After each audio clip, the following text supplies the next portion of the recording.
Good day po mga katubo. For today's video po, magkakabit po tayo na package type water pump with pressure tank po. Yan po yung kakabit natin. So yun naman po yung tangke 775 liters po. So ituro ko po sa inyo sa hindi pa mga nakakaalam. So ito po yung inlet ng water pump. Ito po yung outlet. So may mga katubo po kasi tayo na minsan hindi po nila alam. So ito na po yung chance nyo para malaman. So ito po yung inlet. Ito yung outlet. Dito po. So ito naman po yung pressure switch. So ito naman po yung pressure gauge.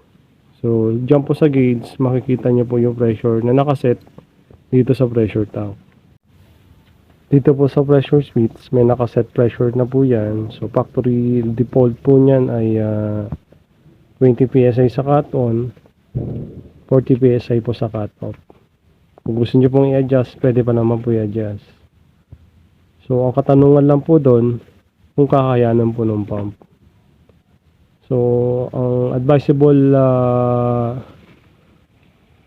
adjustment lang po para hindi masyadong madamage ang pump natin ay 55 PSI sa cut-off.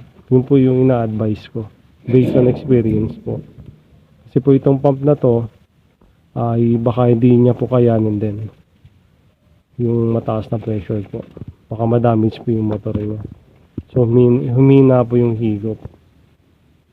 So yun po. So ito naman po yung water tank. Bakit nga po ba may 4 na butas ang water tank? Yung iba po ay 3 lang sa mga stainless. Ano po bang purpose ng mga butas na yan? So dito po sa ibabaw, kung mapapansin nyo, may 2 butas po. So dyan po sa 2 butas na yan, pwede pong ang isa dyan ay gawin ko ng vent. Yung isa po ay inlet para sa tubig. Bakit po kailangan natin ng air vent? So ang purpose po ng air vent, para kung wala na pong tubig yan, magkaroon ng vacuum effect, ay hindi po may UUP yung tangke nyo. So yun po yung nangyayari sa ibang tangke pag walang vent po. So ang ibang butas naman po niya, yung sa ilalim, yung pinaka-ilalim po, ay yung po yun yung pinaka-drain, yan po yung drain. Yun naman po yung outlet, yung nasa side. So yung iba po nakakalimutan, ginagamit nila yung labas po, yun yung sa drain. Huwag po yung gamitin nyo. Kasi po, nandyan yung latak. Doon po kayo sa side, yung isang butas po. So yun po. Salamat po. Sana may nakuha kayong kaalaman po. Samahan niyo po kami para ikabit ang ating water pump with pressure tank. Ganda yung storage tank po. Si best tank. Baka naman. Enjoy watching po.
Mga katubo, yan po, natapos na po natin ang pagkakabit ng ating tangke.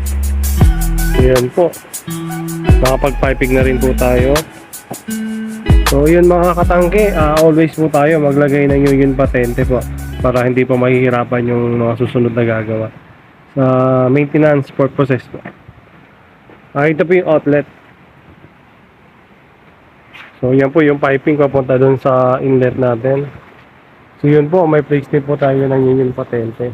Yan po. So nandito po yung ating patayan. Ball bulb po. Ito naman po yung water pump and pressure tank. So yun po. So yun po, lagi ako nagpe-place ng union patente. Sa mga inlet, outlet po natin, may union patente po yan. So ito po nakikita nyong brass color. Ito po ay check valve. Ang purpose po nito ay non-return valve. Para ang tubig po nito ay puro lang papasok. Hindi po siya pwedeng bumalik. Puro lang papasok po ng pump. So yun po, gumawa din po tayo ng bypass connection. Ano po ba yung bypass connection? Ginawan ko po sila ng bypass connection just in case walang pump, may tubig po tayo sa metro, may supply pa rin po ng tubig.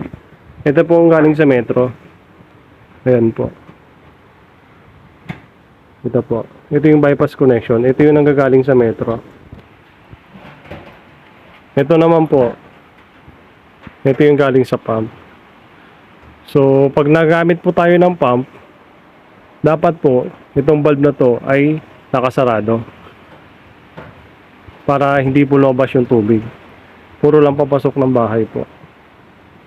So yun po. Maraming salamat po.